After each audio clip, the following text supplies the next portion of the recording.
Más brillantes, relojes, plata, platino, cuadros, marfiles, vidrios firmados y antigüedades. Visítenos en Avenida Rivadavia 6433, a metros de Avenida Boyacá, o llámenos al 4632-6882, www.tallaantigua.com.ar. Mandamos este reloj divino que se lo vamos a regalar a Clarita, pero es para una dama. Para usted. Bien, te presentamos ahora Sidra Reino de Castilla, siempre presente en la mesa y en cualquier ocasión. Reino de Castilla con un sabor único para tomar todo el año. Sidra, fresa, ananá, strawberry fish. Reino de Castilla, tómalo cuando quieras. Para saborear una rica sidra, no hace falta esperar las fiestas. Sidra Reino de Castilla, para tomar todo el año. Bien, y un tema que también anuncié al comienzo del programa es el tema del ataque de pánico. Saltó como a los medios porque muchos famosos han confesado, y Marcela Coronel me cuenta que fue una de las primeras que en estas semanas también lo contó en un programa de televisión junto a Franco. Vamos a ver un informe y después hablamos, y también vamos a los doctores y al psicólogo que nos den una mano en este tema del ataque de pánico. Presta atención que estás en tu casa porque por ahí estás teniendo pánico y no sabes, no le has puesto nombre, pues si uno quiero salir, me transpiro, tengo taquicardia. No es broma, veamos el informe. La nueva epidemia de los famosos se llama ataques de pánico. ¿Qué es un ataque de pánico? ¿Es un invento de la propia mente? Es una cosa que existió siempre, lo que pasa es que hace poco se lo nombra como ataque de pánico. ¿Qué era antes? ¿Cómo se lo llamaba acceso de angustia. O crisis de angustia. O crisis de angustia, ¿no? Exactamente. Lo que pasa es que, bueno, realmente está interesante como él lo describe, ¿no? Porque es realmente un tsunami de angustia. Hay personas que por ahí no pueden conectarse todos los días con su malestar, con sus problemas, entonces van acumulando, y eso sale en forma como una especie de tsunami. Cada día se suman nuevos testimonios de personajes faranduleros que sufren este mal. La última en incorporarse al equipo de los panicosos fue la conductora Ernestina Pais, que debió abandonar la conducción de Desayuno Americano. La palabra de Ernestina Pais después de esta llamativa decisión de no continuar con el ciclo de las Mañanas de América. Lamentablemente estoy sufriendo una enfermedad conocida comúnmente como ataque de pánico.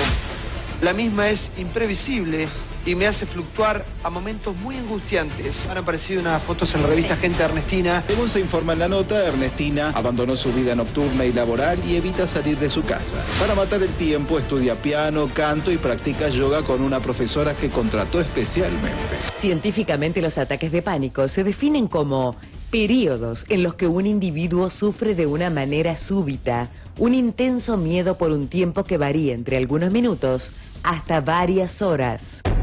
Ataques de pánico, la epidemia que ataca a ricos y famosos.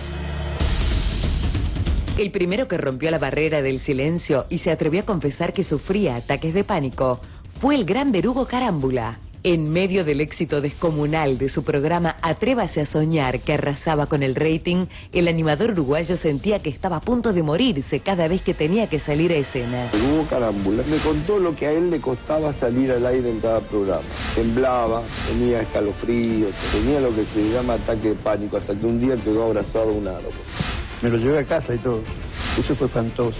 Me iba al suelo, en la calle. Carmen Barbieri también se atrevió a confesar frente a las cámaras que sufrió ataques de pánico. Hace 10 años que tengo pánico. Sí, yo me acuerdo. Chicos, voy a pedir un corte porque no me siento un poco bien. Estoy con un bajón de presión. Ay, por favor.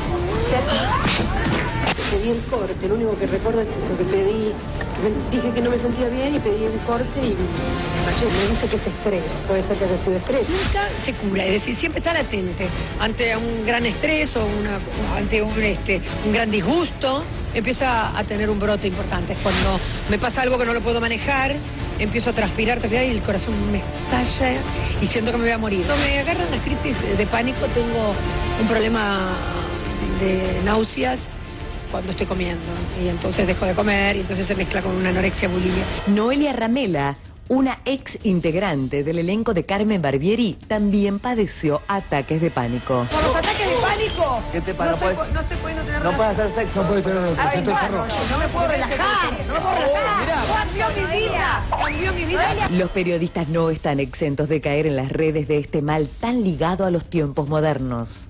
Marcelo Polino y Marcela Coronel son dos ejemplos que aportaron su valiente testimonio. También tuve ataque de pánico, digo, y estuve medicado casi 2 años. Además, no podía salir de mi casa si no iba en el auto, y igual nunca falté ni un día a trabajar. Viviana Canosa, en plena gestación de su hija Martina, pasó por una crisis de pánico que puso en peligro su embarazo. Empecé a escuchar todo lo que se decía, me desperté y tuve desde ataques de pánico, se me ponía la panza muy dura. Y empecé a sentir que mi cuerpo no era mi cuerpo. Parece increíble que artistas que se comen el escenario momentos antes de enfrentar al público atraviesan estas espantosas crisis de ansiedad. Cacho Castaña es un claro ejemplo. ¿A vos te cuesta salir a escena o no? No, a escena no, me cuesta todo el pre. Me pongo muy nervioso antes, me agarra ataque de pánico antes. Cacho Castaña sufrió un ataque de pánico y debió suspender un show en Rosario. Sí, he tenido ataques de pánico. Sí, no te olvides que yo, o sea, llevé a mis viejos, a mis hermanos, se me murieron, viste, y me quedé prácticamente huérfano de grande. La vida cotidiana y profesional de Analía Franchín, en muchas ocasiones, quedó condicionada a las reacciones negativas que le provocaban sus ataques de pánico. Me parece que es como la cosa de moda, decir tengo ataques de pánico, Sí. y la gente confunde el miedo con la ansiedad, con un ataque de nervios con el ataque de pánico. El ataque de pánico, yo lo sufrí, es lo peor ¿Qué que te le puede puede pasar a un pasar? ser humano. Juro, vos y yo lo hemos hablado muchas veces, horas lo hemos hablado. Mira, el que tuvo depresión, Ana, también te puede decir, es lo peor que te puede Que pasar. no te quepa duda. Digo, todo lo que tenga que ver con lo psiquiátrico es lo peor que te puede pasar, porque es lo inmanejable. El ataque de pánico tiene, características muy específicas. El ataque en sí dura aproximadamente 20 minutos, que esos 20 minutos, vos ves que tenés miedo, sentís que te estás muriendo. Sí. Que un ser humano sienta 20 minutos que se está muriendo es lo peor que le puede pasar. El ataque de pánico es el trastorno de ansiedad más difundido en la sociedad moderna. En los Estados Unidos, se calcula que un 25% de su población alguna vez sufrió algún ataque de pánico. En la Argentina, solo alcanza a un 8% de sus habitantes. Desde 1990, la Organización Mundial de la Salud reconoció a los ataques de pánico como una enfermedad mental. Me estaba planteando el informe y nada, y es como se explicaba ahí, te aparece como una sensación por ahí de la nada, te aparece no sé, a mí yo miedo no tenía, era como una situación de pánico. Claro, pero como que no poder salir de tu casa es tremendo. Sí, a mí me pasó en un avión. Antes de esa situación, quiero decir, yo era una persona que no le tenía miedo a nada, era de esas personas que no le tenían miedo a nada, que todo lo podía, que nada no me hacía problema, no porque nada me era obstáculo. ¿No te asustaba? No, nada me asustaba. Y de repente en un viaje en avión, había viajado mucho en avión, nunca había tenido ni claustrofobia ni nada, empecé a sentir que me moría, no podía respirar, sentía que me desmayaba, que me bajaba la presión, no podía tomar agua, no podía comer.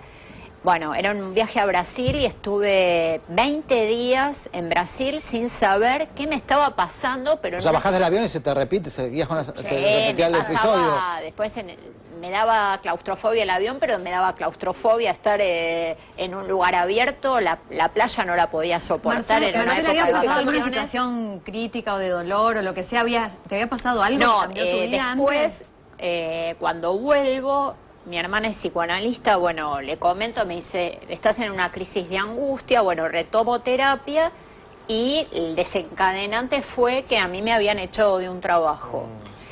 Entonces yo sentía que tenía que salir a trabajar, pero que no podía salir de mi casa. Claro, ¿viste? estabas como en un círculo vicioso. Estaba en un círculo vicioso. Bueno, mi hermana, en esa época mi hermana me acompañaba a dejar currículums y a hablar con gente, qué sé yo, hasta que, bueno, llego a América, Liliana Parodi me recibe y me da trabajo con Real cuando iban a empezar el Periscopio. Y cuando empiezo a trabajar con Jorge en el 93, yo hacía las notas y por ahí cuando estaba haciendo la nota, muchas veces no, pero antes y después yo estaba en un estado de pánico constante.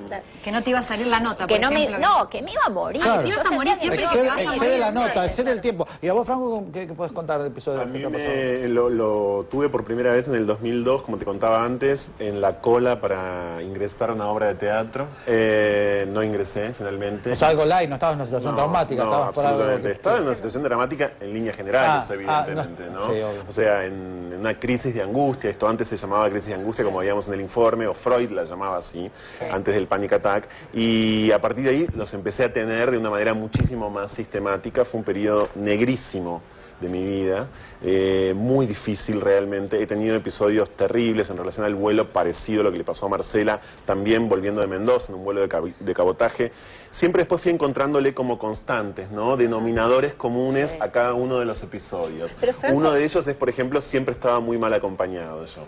Siempre estaba muy mal rodeado y muy mal acompañado. Eso gracias al psicoanálisis pude empezar a descubrirlo. Estaba Revisemos con quién nos acompañaba en esa época, porque yo no hice referencia a eso. Yo, una cosa que a mí me pasaba, por ejemplo, era que también, gracias al psicoanálisis, por eso soy una ferviente adherente, admiradora, sí, del psicoanálisis, fue que no podía decir que no, ¿no? Entonces, viste, no podía decir que no a nada. Acumulabas. Entonces, suena fuerte, voy a hacer un punto de la cronera, no podía decir no a nada en ese momento. Ese no poner límites también te asfixia.